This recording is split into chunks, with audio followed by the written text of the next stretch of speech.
Ritual terlarang di Lembah Hitam. Di pedalaman Sumatera, tersembunyi sebuah lembah yang jarang dikunjungi manusia. Lembah itu dikenal dengan nama Lembah Hitam, sebuah tempat yang diyakini penduduk setempat sebagai lokasi ritual terlarang yang sudah berlangsung selama ratusan tahun.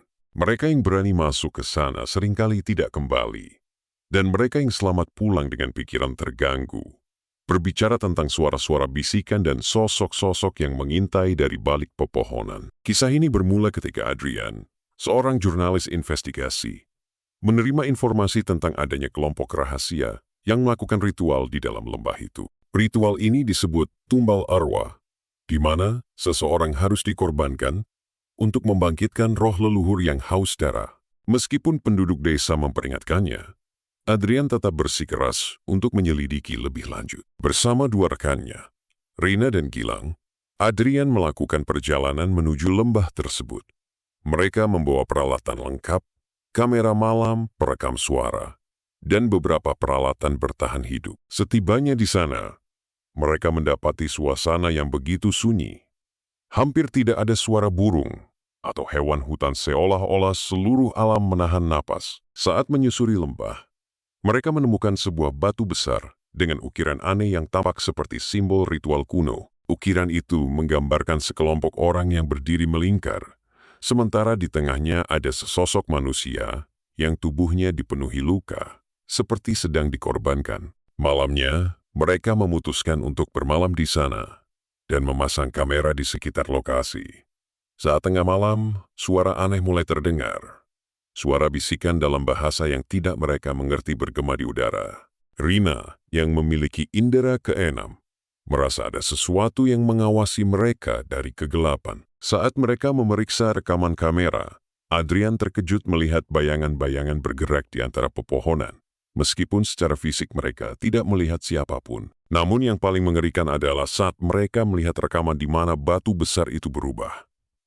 Darah segar menetes dari ukiran manusia yang ada di batu, padahal sebelumnya batu itu kering. Tepat saat jam menunjukkan pukul 3 pagi, terdengar suara nyanyian dari kejauhan. Mereka bergegas, bersembunyi di balik semak-semak, dan melihat sekelompok orang berpakaian hitam dengan wajah tertutup kain merah, membawa obor dan seorang wanita yang diikat dengan rantai. Wanita itu menangis dan meronta, tetapi tidak ada seorang pun yang menolongnya. Kelompok itu membentuk lingkaran di sekitar batu besar.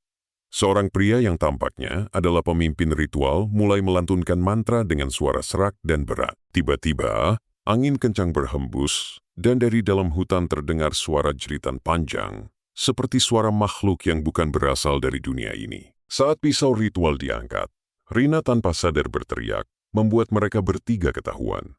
Para pelaku ritual segera berbalik dan mengejar mereka. Adrian, Rina, dan Gilang berlari sekuat tenaga ke arah hutan. Namun, sesuatu yang tidak masuk akal terjadi. Mereka terus berlari tetapi selalu kembali ke tempat yang sama. Seolah-olah hutan itu berubah menjadi labirin tak berujung. Di tengah kepanikan, mereka tiba-tiba bertemu seorang lelaki tua yang mengenakan jubah lusuh. Dengan suara gemetar, lelaki itu berkata, "Kalian telah membangunkan sesuatu yang seharusnya tetap tertidur." Ia menjelaskan bahwa ritual ini sudah ada sejak zaman kerajaan kuno. Setiap beberapa tahun, kelompok pemuja mengorbankan seseorang agar roh jahat yang menghuni lembah tetap tenang. Jika ritual gagal atau terganggu, roh itu akan bangkit dan menuntut nyawa lebih banyak. Saat lelaki tua itu berbicara, terdengar suara geraman dari balik pepohonan. Sosok tinggi besar dengan mata merah menyala muncul dari kegelapan. Tubuhnya tertutup bayangan berkelap-kelip, seperti sesuatu yang tidak sepenuhnya berada di dunia ini. Tanpa berpikir panjang, lelaki tua itu menarik mereka dan mengarahkan mereka keluar dari lembah, melewati jalur yang sebelumnya tidak terlihat.